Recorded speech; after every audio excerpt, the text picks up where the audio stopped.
Hello guys, welcome to my channel.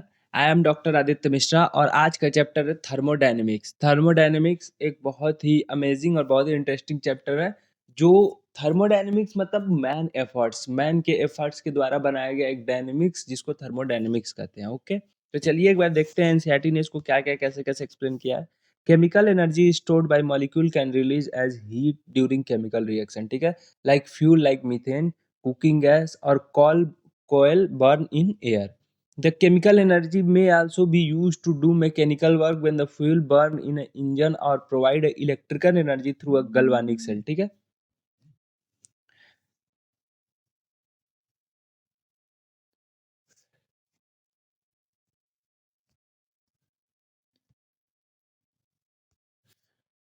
like a dry cell. Thus, various forms of energy are interrelated and under certain condition. These may be transformed from one form to another. The study of this energy transformation from the subject of matter of thermodynamics. The law of thermodynamics deals with the energy changes of the macroscopic system involving a large number of molecules rather than microscopic system containing a few molecules.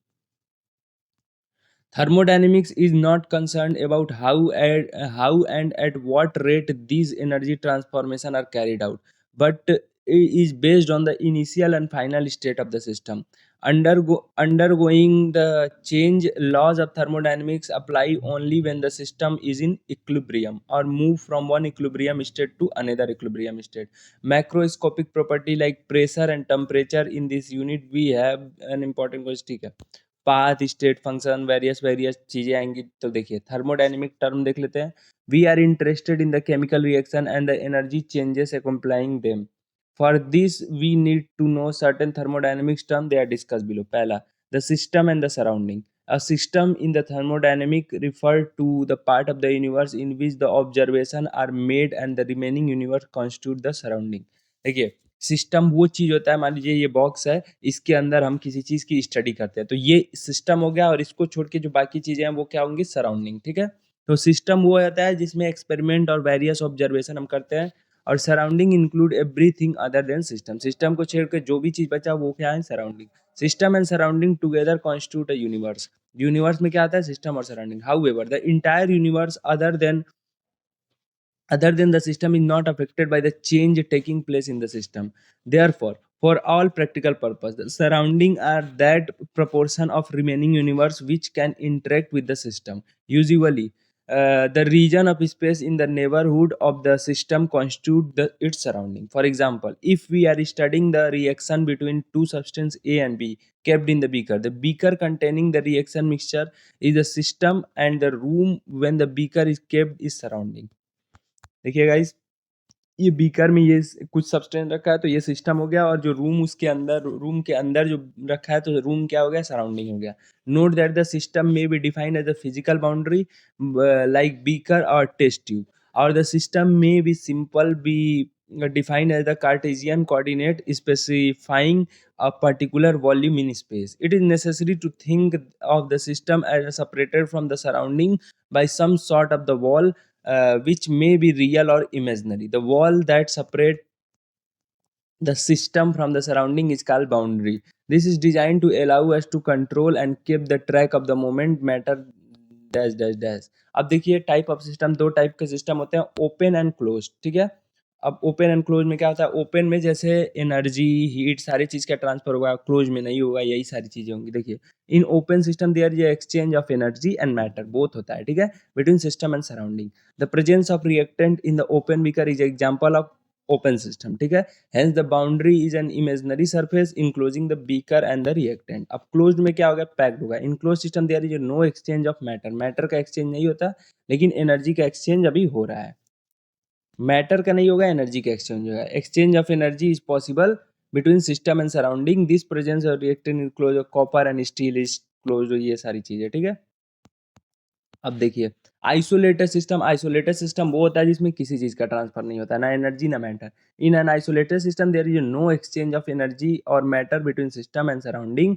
The presence of reactant in the thermoflask और any other close insulated vessel is example of isolated system. ठीक है,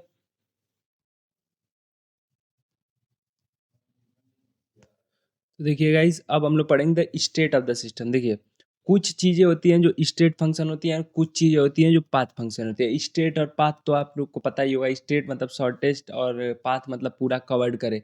तो path में केवल heat और work आएंगी, और बाकी जितनी चीज़ बची थर्मोडायनेमिक्स में वो स्टेट में लगभग लगभग आएंगे, ठीक है। तो याद रखिएगा, heat and work are the path function, and other जैसे delta U internal energy, extensive delta H, enthalpy, ये सारी चीज़ें किस में आएंगी? स्टेट फंक्शन में। तो चलिए देखते हैं। The system must be describe in order to make a useful calculation by specifying a quantitatively each of the properties such as its pressure, volume and its temperature, as well as the composition of the system. We need to describe the system by specifying it before and after the change. You would recall from the physics course that the state of the system is the mechanics is completely specified at the given instant of time by the position and velocity of each mass point mass of the system. In the thermodynamics, a different and much simpler concept of the state of the system is introduced. It does not need detailed knowledge of motion of each particle because we deal with the average measurable property of the system. We specify state of the system by state function and state variable, ठीक है।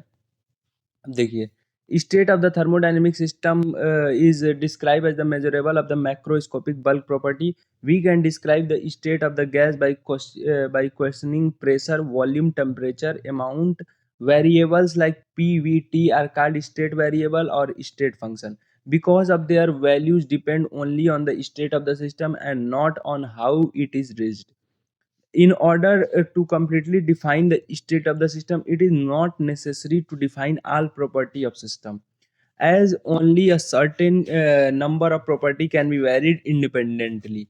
The number depends on the nature of the system. Once these minimum number of macroscopic property are fixed, other automatically have different value. The state of the surrounding can never be completed by specified. Fortunately, it is not necessary to do so.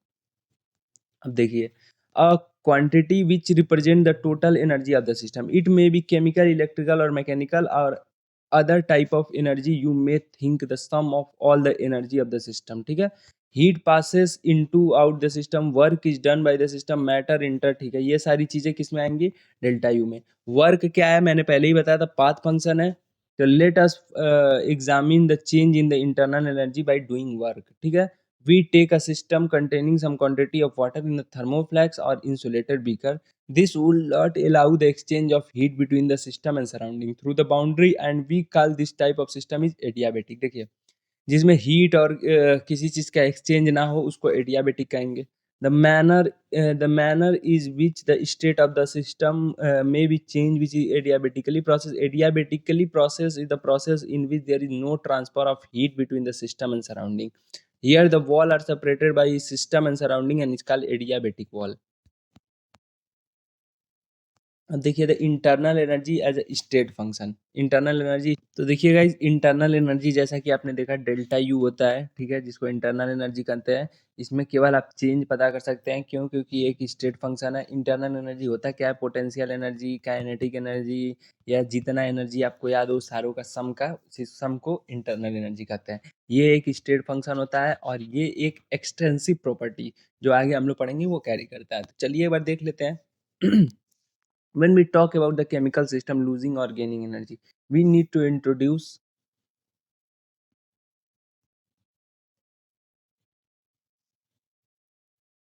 a quantity which represent the total energy of the system. It may be chemical, electrical, mechanical or other type of energy. You may think the sum of all the energy of the system in the thermodynamics, we call it at internal energy। सारे का सम कर दें उसको internal energy कहेंगे। जैसा कि हमने बताया था, heat passes into and out of the system, work done by the, ये सारी चीजें, ठीक है। इसका पहला क्या है? वर्क। वर्क हमने बता दिया, एडियाबेटिक के थ्रू वर्क हो रहा है, ठीक है। और फिर देखिए बी क्या है? हीट।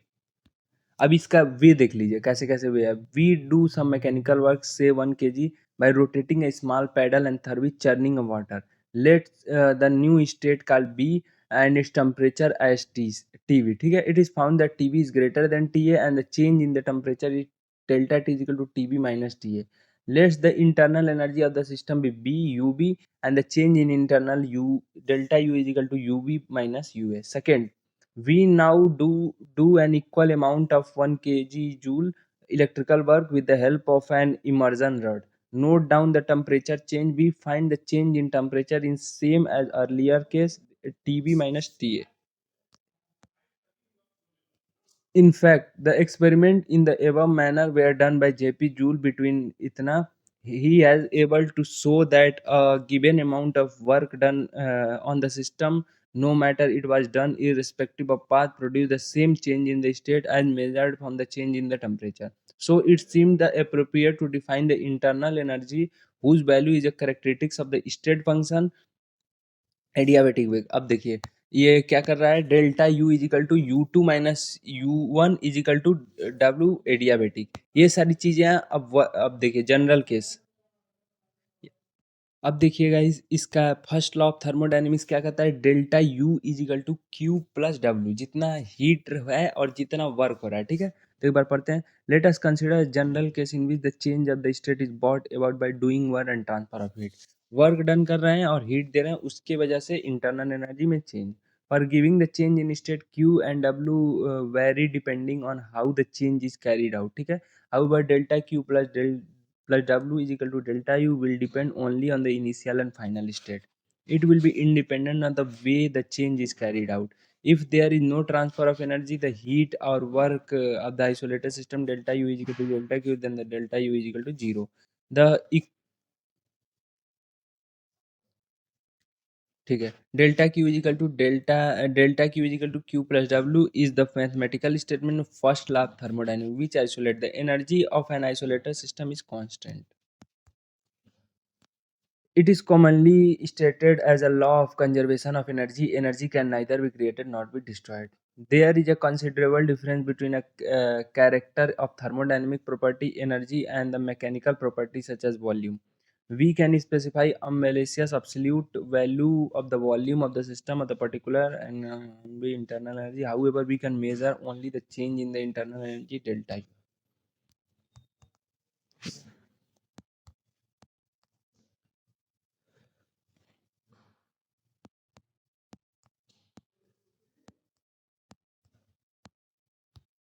अब देखिए इसमें क्या है ना, देखिए अब देखिए इसमें चीजें ये है ना कि देखिए किसी में क्या होगा, डेल्टा डेल्टा यू क्या है, क्यू प्लस डब्ल्यू। किसी में हीट जीरो हो जाएगा, ठीक, डेल्टा क्यू जीरो हो जाएगा। किसी में क्या जीरो हो जाएगा, वर्क डन जीरो हो जाएगा। वर्क डन कैसे जीरो होगा, वर्क डन का फॉर्मूला होता है minus P external by delta V. अब P external delta delta V अगर जीरो है, वॉल्यूम फ्री एक्सपेंशन है वगैरह वगैरह, तो वर्क डन उस केस में क्या होगा, जीरो हो जाएगा। तो वर्क डन जीरो हो जाएगा तो वो किस पे डिपेंड करेगा, केवल हीट पे, डेल्टा क्यू पे, सॉरी। और अगर क्यू जीरो हो जाएगा तो वो सिस्टम किस पे डिपेंड करेगा, डब्ल्यू पे। तो देखिए इस वर्क और हीट को लेकर ही सारे कॉन्सेप्ट बन सकते हैं। देखिए जैसे इसमें पी एक्सटर्नल पी एरिया है, वर्क डन कितना है, पी एक्सटर्नल डेल्टा बी। तो इससे वर्क का फार्मूला कैलकुलेट कर देंगे। जैसे वेरियस वेरियस चीजें हैं, अगर वेरी कर रहा है तो पी एक्सटर्नल डेल्टा बी भी फाइनल माइनस वी इनिशियल कर लेंगे। ये बस रिप्रेजेंटेटिव दे रहा हूँ। अब नेक्स्ट पार्ट में हम लोग सारे को आइसोलेट करके क्वेश्चन करके और खत्म करेंगे, ठीक है। जैसे क्यू डेल्टा क्यू क्या हो जाएगा, N R T B final minus initial. तो आपको ऐसे नहीं दे देगा कि केवल क्यू का वैल्यू दे दिया, डब्ल्यू का वैल्यू दे दिया और आपको फाइंड करना, नहीं। आपको देगा क्यू का वैल्यू दे देगा और मतलब क्यू की कुछ वैल्यू देंगे, जैसे वर्क फाइन, जैसे वी फाइनल, वी इनिशियल और पी एक्सटर्नल दे देगा। तो Q is equal to minus W, तो इस for irreversible isothermal process में ये हो जाएगा। और फिर ई रिवर्सिबल आइसोथर्मल में क्यू की वैल्यू ये हो जाएगा। तो ये सारी चीज़ें आपको एक दिमाग में बैठनी चाहिए और जितने इसके फॉर्मूलाज हैं सारे याद करने चाहिए। एंथैल्पी की अगर बात करें, एंथैल्पी भी स्टेट फंक्शन है, ठीक है। अब एंथैल्पी पढ़ेंगे, एंथैल्पी क्या होता है, तो enthalpy delta U is plus N G R T हो जाता है। तो ये सारी चीज़ें हैं, ठीक है। अब एक्सटेंसिव इंटेंसिव प्रॉपर्टी पढ़ेंगे, कोई मास पे डिपेंड करेगा, कोई मास पे नहीं डिपेंड करेगा। जो मास पे डिपेंड करेगा वो एक्सटेंसिव प्रॉपर्टी, इंटेंसिव प्रॉपर्टी। दो एक्सटेंसिव प्रॉपर्टी के डिवाइड करने पर क्या आता है, ये सारी। तो ये सारी इस मतलब चैप्टर की समरी है जो आपको पढ़ना है। देखिए एक बार में देखा, फिर एंथैल्पी ये है बहुत ही जैसे देखिए एंथैल्पी चेंज हो जाता है, प्रोडक्ट माइनस रिएक्टेंट, ठीक है। ये सारी चीजें हैं, तो ये सब एक बार हम लोग नेक्स्ट पार्ट में पढ़ेंगे। तो thank you so much guys, मैं बस एक समरी दे रहा था थर्मोडायनेमिक्स का, और मिलते हैं नेक्स्ट चैप्टर में जल्दी, नेक्स्ट पार्ट में, सॉरी। Thank you guys.